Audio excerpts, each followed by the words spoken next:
여러분 안녕히 주무셨습니까? 우리가 잠든 사이에 어떤 일이 있었을까요? 저희 굿모닝 글로벌과 함께 체크해 보시죠. 먼저 미국 지수의 움직임부터 살펴보도록 하겠습니다. 지난 밤 사이에는 미국 지수가 3대 지수 모두 일제히 하락했습니다. 가장 주된 이유로는 이틀간 진행되고 있는 FOMC 회의가 지목이 되고 있는데요. 그 결과를 지켜보자는 경계심이 시장을 하락시켰다는 분석이 가장 크게 우세하게 나타나고 있습니다. 물론 이번 FOMC 회의에서 특별한 정책 변화가 있을 것으로 예상되는 건 아니죠. 다만 인플레이션에 대한 연준의 시각 변화라든지 아니면 점도표를 통해서 드러나게 되는 이 금리 인상 시점이 혹시나 앞당겨지는 것 아닌가 이런 것이 가장 주된 관전 포인트로 작용을 하고 있는데요. 다만 여기에서 뭐 하나라도 삐끗하게 된다면 테이퍼 텐트럼이 발생할 수도 있다는 주장도 일부에서 솔솔 나오고 있어서 이번 이 결과가 어떻게 나오는지 지켜보자는 관망 심리와 경계 심리가 가장 시장의 큰 하락 요인으로 지목이 되고 있습니다. 또 몇 가지 주요 지표도 발표가 됐었는데요. 5월 생산자 물가 지수인 PPI가 발표됐습니다. 전년 동월에 비해서는 6.6%나 올랐고 전월에 비해서 약 0.8% 올랐는데 시장 예상치보다도 생산자 물가가 조금 더 크게 오른 겁니다. 인플레이션에 대한 우려가 지속되는 가운데 나온 결과이기 때문에 시장에서는 다소 부담 요인으로 작용을 했고요. 반면에 5월 소매 판매는 전월 대비 1.3% 하락했습니다. 시장 예상치보다도 더 크게 하락한 건데 소매 판매가 더 줄어든 거죠. 현금 지원금이 소진되면서 소매 판매도 줄어든 것으로 해석이 되고 있습니다. 자, 이거는 또 반대로 인플레이션이 일시적이었구나라고 해석할 수도 있는 부분이라 생산자 물가와 또 소매 판매가 엇갈리게 나타난 것이거든요. 이것 역시 FOMC에서 어떤 결과를 내놓을지 혼란스럽게 만드는 요인이어서 결국 지난밤 사이 시장은 그냥 FOMC 결과를 앞두고 경계심이 높아졌다. 이 정도로 해석할 수가 있을 것 같습니다. 자, 이런 가운데 목재 가격이 급락하고 있다고 합니다. 최근 고점 대비 거의 42%나 급락했다고 하는데요. 불과 한 달 전까지만 하더라도 1,700달러에 육박했던 목재 가격이 현재는 900달러대로 내려왔습니다. 물론 여전히 장기 평균 가격에 비해서는 3배가량 높은 것이기 때문에 목재 가격은 여전히 높다고 볼 수가 있겠지만 시장에서는 이 갑작스러운 목재 수요 급증 때문에 발생했던 병목 현상은 이제는 좀 풀려가고 있다. 그러니까 가격이 정상화되어 가고 있는 과정이다. 이 정도로 해석을 하고 있습니다. 자, 시장 전체적인 분위기는 이랬고요. 몇 가지 특징적이었던 종목들도 살펴보도록 하겠습니다. 첫 번째로 드래프트킹즈인데 드래프트킹즈가 지난 밤 사이에 크게 하락했습니다. 니콜라와 로드스타운을 저격했던 공매도 헤지펀드가 힌덴버그가 공매도 포지션을 공개하면서 드래프트킹즈의 주가가 크게 하락했는데요. 장중에는 낙폭을 좀 줄이긴 했습니다만 결국은 4% 정도 하락한 채 마감이 됐습니다. 잠시 후에 애프터마켓에서 더 자세한 내용 전해드리도록 하겠습니다. 자, 이어서 엑소모빌인데 엑소모빌은 뱅크 오브 아메리카에서 엑소모빌이 배당을 인상할 것이라고 전망을 했습니다. 그러면서 주가의 상승 여력도 약 45% 정도 있다고 얘기를 했는데요. 목표 주가를 90달러를 제시하면서 엑소모빌의 주가는 3.6% 오른 채 마감이 됐습니다. 자, 이어서 노바백스도 보겠습니다. 자, 노바백스는 전일에 이런 뉴스를 내놨었죠. 코로나19 백신이 90.4% 효과가 있다. 이 뉴스는 이미 전해졌었는데 이 뉴스가 전해진 이후에 지난 밤 사이에 9.9% 하락했습니다. 사실 이 외에 별다른 뉴스는 발견되지 않고 있고요. 즉 다시 말하자면 악재가 없었던 건데 악재가 없었음에도 불구하고 이렇게 급락을 했다. 시장 하락에 따른 변동성 정도였다. 이렇게 해석을 할 수가 있을 것 같습니다. 결국 노바백스는 약 9.9% 하락했고요. 자, 상품 선물 시장도 살펴보도록 하겠습니다. 먼저 유가인데요. WTI 가격이 이날도 크게 올랐습니다. 지금도 선물 시장에서 2% 넘게 오르고 있는데 이란산 원유 공급이 생각보다 빠르게 시장에 들어오지는 않을 것이라는 분석과 전망이 나오고 있습니다. 이것이 유가의 상승 요인으로 작용을 해서 현재 선물 시장에서도 2.2% 오른 72.44달러에 거래가 되고 있습니다. 자, 이어서 금 가격도 한번 보도록 하겠습니다. 금 가격은 0.3% 가까이 하락하고 있는데 FOMC에서 테이퍼링과 관련된 어떤 연급이 나오지 않을까 이런 경계 심리가 금 가격을 하락시켰습니다. 0.3% 내린 1,860.3달러에 현재 선물 시장에서 거래되고 있습니다. 자, 이렇게 시장 전체적인 분위기 살펴봤습니다. 이에 대한 분석 애프터마켓을 통해서 이어가겠습니다. 자, 애프터마켓입니다. 시장 분석 내려보겠습니다. 오늘도 로제타 투자자문 US백조스탁 운영본부 최진석 본부장 함께하겠습니다. 어서 오세요. 안녕하십니까. 네, 안녕하세요. 자, 먼저 첫 번째 키워드 보겠습니다. 첫 번째 키워드는 바로 이겁니다. 연준과 월가는 한마음이라는 키워드를 설정을 해주셨는데 안 그래도 이제 FOMC 회의 결과를 기다리고 있는 마당에 이런 키워드를 설정해 주셨기 때문에 어떤 내용일까 상당히 궁금한데요. 어떤 이야기일까요? 네, 연준과 이 월가가 한마음인 것으로 좀 나타났는데요. 그래요? 뭐에 대해서 그러냐면은 역시 이제 인플레이션이 일시적이다. 이 부분에 대해서 두 쪽이 모두 다 이제 공감을 하고 있는 것으로 나타났습니다. 뱅크 오브 아메리카가 월간으로 실시를 하는 펀드 매니저 조사에서 이 같은 결과가 나왔어요. 펀드 매니저들의 72%가 인플레이션이 일시적이다라고 보고 있다고 결과가 나왔고 반면에 23%만이 영구적인 인플레이션이다라고 얘기를 한 것으로 나타났습니다. 이번 조사는 지난 6월 4일에서 10일까지 펀드 매니저 224명을 대상으로 했다라고 하는데요.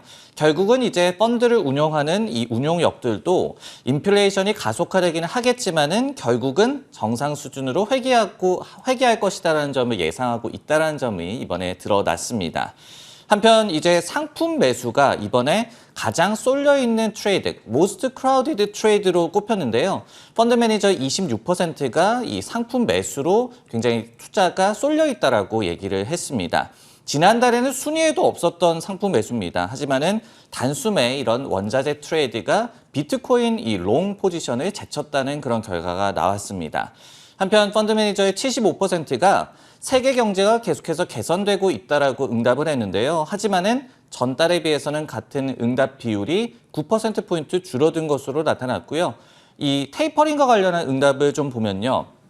펀드 매니저들의 63%가 8월이나 9월쯤에 연준에서 시그널이 나올 것이다라고 예상을 했습니다. 그러면서 38%는 오는 8월에 잭슨홀 미팅에서 시그널이 나올 것이다. 그리고 25%는 9월 FOMC에서 테이퍼링 신호가 나올 것으로 예상을 했습니다. 이번에 나온 설문조사에서 상품 매수가 지난달 순위에도 없었지만 단숨에 비트코인을 제치고 올라왔다는 거는 그만큼 비트코인보다 요즘엔 상품 거래를 훨씬 많이 한다는 얘기겠네요. 네. 알겠습니다. 자, 이렇게 과도하게 투자 쏠림이 나타나는 건 우리가 흔히 피크 현상으로 보긴 하거든요. 그럼 비트코인도 사실 그랬었는데 지금 비트코인 가격은 그래도 꽤 많이 하락한 상태예요. 여기에 대한 버블 여부의 판단은 어떨까요, 월가에서? 네, 지난 이제 5월 조사를 복기를 해본다면은 그때 펀드 매니저들의 43%가 비트코인 매수가 가장 쏠려 있는 트레이드다, most crowded trade다라고 지목을 했습니다. 근데 이제 현재 비트코인 가격을 좀 보면은 4월 고점 대비해서 약간 40% 가깝게 급락해 있는 상황이죠. 즉 그때 많이 쏠려 있다라고 경고 메시지가 나온 것이 실제로 좀 이 주가 그 가격에 좀 악영향으로 이어졌다, 좀 연관성이 있었다라고 보여지는 그런 대목입니다. 그렇다면은 지금 이 시점에서의 비트코인이 버블에 있느냐라는 응답이 줄었을까요? 그렇지는 또 않았습니다. 오히려 5월 때의 75%보다도 더 많은 81%의 펀드 매니저들이 비트코인이 여전히 버블이다라고 또 얘기를 한 것으로 나타났습니다. 참고적으로 이제 원자재 트레이드에 대해서 다시 한번 좀 말씀을 드리자면은 인플레이션에 대한 공포가 최고조일 때 투자가 좀 몰리게 되죠. 하지만은 지금 연준과 월가는 예측을 인플레이션이 일시적일 것이다라고 하고 있습니다. 그렇기 때문에 비트코인이 이 가장 좀 붐비는 트레이드였다가 좀 이 스팀이 꺼졌듯이 상품 시장도 이 같은 좀 전례를 이어갈지 이 부분을 좀 관측하는 것도 재미있는 포인트가 될 것 같네요. 알겠습니다. 저는 무엇보다도 이 설문조사 가운데 그래도 월가와 그리고 연준이 모두 다 인플레이션은 현재 일시적으로 판단하고 있다. 이 부분이 가장 좀 인상 깊게 남는 것 같습니다. 자, 이어서 두 번째 키워드 한번 살펴보도록 하겠습니다. 두 번째 키워드는 바로 이겁니다. 긴축 발작에도 살아남을 종목은 무엇일까를 키워드로 설정을 해봤는데요. 사실 그 테이퍼 텐트럼이 나타날지 안 나타날지는 사실 FOMC 회의 결과가 발표된 직후가 지나봐야 우리는 알겠지만 물론 안 나타나길 바라는 마음입니다만 만약에 긴축 발작이 발생을 하게 된다면 어떻게 될 것인가. CNBC에서는 지난번 그 테이퍼 텐트럼이 발생했을 당시에 그 시점에도 살아남았던 종목을 스크리닝해서 우리한테 보여줬습니다. 발생할 가능성은 낮지만 만에 하나라도 이제 발생하게 된다면 여기에 대비를 해야 되기 때문에 CNBC에서는 이 종목들을 좀 골라봤는데요. CNBC에서는 지난 2013년 테이퍼 텐트럼이 발생했을 당시에도 꿋꿋하게 살아남은 종목들을 솎아서 연말까지 상승했던 종목, 그러니까 2013년 5월에 테이퍼 텐트럼이 발생을 했으니까 그 이후 연말까지 상승했던 종목들을 일단 스크리닝을 했고 자, 그리고 적어도 75% 이상의 애널리스트가 매수 의견을 내고 있으며 그 종목들 가운데 주가 상승 여력이 높은 순서대로 그 종목들을 나열을 해봤습니다. 자, 표를 준비를 해봤는데 그 표를 한번 살펴보도록 하겠습니다. 자, 일단 압도적인 상위권을 차지한 기업은 바로 마이크론 테크놀로지입니다. 가장 위에 있는 마이크론 테크놀로지인데 2013년에 89%나 주가가 올랐고요. 현재 상승 여력도 49.9%로 꼽히고 있고 현재 80% 이상의 애널리스트가 매수 의견을 제시하고 있습니다. 그 다음으로 보이는 게 바로 FANG라는 그 티커를 사용하고 있는 다이아몬드백 에너지죠. 2013년에 63% 올랐고요. 현재 상승 여력도 22%로 전망되고 있습니다. 그리고 80% 이상의 애널리스트가 매수 의견을 내고 있는 종목인 거고요. 그 다음으로 보이는 게 바로 아마존입니다. 2013년에 46.3% 올랐고 현재 상승 여력도 한 26% 정도 상승 여력이 점쳐지고 있습니다. 그리고 무려 85% 이상의 애널리스트가 여전히 매수 의견을 내놓고 있는데 이 외에도 뭐 서비스나우라든지 GM, 나이키 이런 기업들도 포함이 됐거든요. 본부장님, 그런데 이거는 뭐 이제 CNBC에서 스크린을 한 거고 이건 뭐 그들의 의견인 거고 만약에 이제 테이퍼 텐트럼이 진짜 발생할 경우에 투자자들은 좀 어떻게 해야 될지 월가의 조언들이 있을까요? 네, 대표적으로 이제 테이퍼 텐트럼 긴축 발작이 말씀을 아까도 해주셨지만 2013년이었죠. 네. 근데 그때 사실 테이퍼링이 실제 발표된 거는 연말이었습니다. 근데 이제 왜 발작이 나타났느냐를 복기를 해보자면은 5월 달에 벤 버냉키 당시 연준 의장이 향후 몇 번 회의 중에 테이퍼링을 이제 할 수가 있다라고 얘기를 했죠. 근데 이게 준비된 발언이 아니었습니다. 의원들의 질문사항 중에서 좀 돌발적으로 나온 것이었기 때문에 시장에서 굉장히 좀 충격을 받았던 그런 것이었는데요. 이 때문에 이제 CNBC 유명 앵커이자 더 스트릿의 수장인 짐 크레이머 같은 경우에도 파월이 이번에 기자회견 중간에 실수를 하게 되면 주가가 급락할 수 있을 것이다라고 경고를 하고 있습니다. 그러면 이제 실제로 발생을 했을 시에는 어떻게 투자 전략을 짜야 하겠느냐? 이 부분에 대해서는 뭐 역사적으로도 그렇고 안전자산, 뭐 금으로 해칭을 하라 등의 조언이 많습니다. 그리고 이제 과거에도 미국 증시에 대한 테이퍼 텐트럼의 좀 영향은 단기에 그쳤던 바가 있었고요. 오히려 신흥국 증시라든지 그리고 신흥국 통화에 대한 이 영향이 좀 집중됐었기 때문에 이 부분을 좀 참고하는 것이 일단은 좋을 것 같고요. 그리고 한 가지 더 좀 말씀드릴 부분은 찰스 슈왑 등의 분석에 따르면은 실제로 테이퍼링 발표 후에는 미국의 10년물 국채 금리가 하락세를 역사적으로 띄어왔습니다. 즉 실제로 이제 이벤트가 나타난 후에는 불확실성 해소로 시장에서도 어느 정도 좀 인식을 했고 시중금리도 오히려 내리는 그런 양상이 나타났다는 것이기 때문에 이런 부분들을 좀 잘 참고해서 투자 전략을 세우면 좋을 것 같네요. 알겠습니다. 물론 테이퍼 텐트럼은 안 나타나는 게 우리에게도 좋겠지만 어쨌든 뭐 앞으로의 일은 우리가 예상할 수 없는 거니까요. 다양한 시나리오를 짜놓고 거기에 맞는 대응 전략을 세우셔야 될 것 같습니다. 자, 이렇게 두 번째 키워드까지 살펴봤고요. 이어서 세 번째 키워드 공개하도록 하겠습니다. 이번 키워드는 바로 이겁니다. 다음은 너로 정했다. 좀 무서운데요. 좀 그 저격수로 네네. 유명하죠. 지금 힌덴버그 리서치 공매도 이 전문 투자 기관인데요. 그렇죠. 네. 이번에 또 한번 좀 겨냥을 한 것 같아서 이렇게 키워드를 좀 선정을 해봤습니다. 바로 이제 루타운 이 모터스 경영진들을 최근에 또 끌어내렸던 힌덴버그가 다음 타겟을 드래프트킹즈 온라인 갬블링 이 플랫폼 기업으로 좀 삼은 것 같은데요. 이날 이런 제목의 리포트를 냈습니다. 블랙마켓 영업을 숨길 수 있다는데 베팅한 210억 달러짜리 스펙 이런 이 제목의 리포트를 냈고 그러면서 이 기업에 대해서 우리가 숏 포지션을 취했다라고 이번에 공개를 했습니다. 물론 이제 지나친 고밸류에이션이라든지 아니면은 또 시장에서의 잠재력을 잘 펼칠 수 있을 것이냐 이런 부분에 대한 의구심을 문제로 삼았는데요. 하지만 이제 특히 스펙 딜의 일부로 드래프트킹즈와 합병이 된 유럽의 기술 기업입니다. SB테크라는 기업의 영업 행태를 좀 문제 삼았습니다. SB테크의 매출 약 50%가 갬블링이 불법인 시장에서 이루어졌음을 지적을 하고 나섰습니다.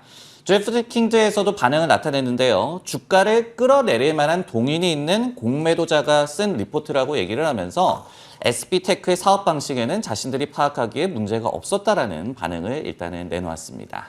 우리가 기억하기로는 힌덴버그가 거의 니콜라를 무너뜨렸다고 생각을 하고 또 로드스타운도 거의 무너뜨렸다고 생각을 하고 있거든요. 네. 그렇다면 드래프트킹즈도 그렇게 될까요? 여기에 대한 시장 반응은 어떨까요? 뭐 니콜라 그리고 로스타운도 그랬듯이 말씀하셨듯이 실제로 어떤 부분이 문제가 됐었고 실제 사실이 뭐냐 이런 팩트 체크나 네네. 또 시장에서 그리고 당국의 조사 이런 것들이 나와봐야 알겠지만은 일단 지금의 이 모습을 보면은 굉장히 좀 우려감이 있는 것 같아요. 왜냐하면은 작년 9월에 니콜라도 그랬고 그리고 올해 3월에 로스타운도 그랬고 힌덴버그의 지적이 결국은 어느 정도 일리가 있었죠. 그러다 보니까 드래프트킹즈도 이번에 희생양이 되는 것이 아니냐 이런 부분들이 오늘의 주가 하락에도 좀 영향을 끼친 것 같은데 일단은 이제 시장의 분위기를 보면은 우려도 있지만은 디펜스도 좀 나왔어요. 그러면서 오늘 주가 하락폭이 막판에는 그래도 좀 상쇄가 되는 그런 모습이 나왔는데 네. 크레딧 스위스에서 SB테크와 드래프트킹즈 주식 간의 관련성은 적다라는 그런 분석을 제시를 했습니다. 그러면서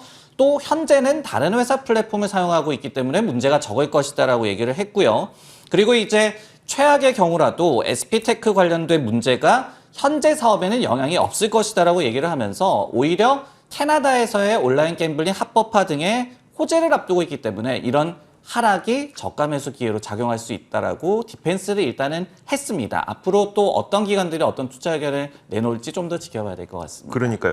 근데 일단 제가 갖게 되는 좀 개인적인 느낌으로는 니콜라에 대해서는 혹은 그 로드스타운에 대해서는 기업의 본질 자체를 좀 건드렸던 네, 느낌이었었거든요. 니콜라는 거의 뭐 사기 수준이다. 이거 없는 거를 지금 사기쳤다라는 이야기였었고 로드스타운의 경우에는 사실 이것도 생산할 수 없는데 생산할 수 있는 것처럼 사기쳤다. 뭐 이런 식의 거의 기업의 본질을 건드렸었는데 사실 드래프트킹즈는 그 정도까지는 아니어서 약간 좀 분위기가 다르지 않을까라는 생각도 있어요. 네, 그 로드스타운도 근데 사측에서도 실제로 우리가 이 일정을 맞출 수 있을지 모르겠다. 현금이 부족하다라고 토로를 했잖아요. 네네. 그러면서 이제 시장에서 힌덴버거가 맞았다라는 인식을 갖고 있는 건데 말씀을 해주셨듯이 드래프트킹즈 같은 경우에는 지금 문제로 삼고 있는 이 SB테크라는 기업과의 뭐 연관성, 우리가 그렇죠. 크게 연관이 없다라고 해명을 한다든가 아니면은 이들 기업의 어떤 영업 방식에 문제가 없었다라는 점을 좀 해명을 한다라고 한다면은 말씀을 해주셨듯이 뭐 본질과는 조금은 다를 수 있다. 네. 그런 부분을 또 크레딧 스위스도 좀 주목을 한 것 같습니다. 알겠습니다. 자, 오늘도 세 가지 키워드를 짚어봤습니다. 지금까지 로제타 투자자문 최진석 본부장과 함께 이야기 나눠봤습니다. 고맙습니다.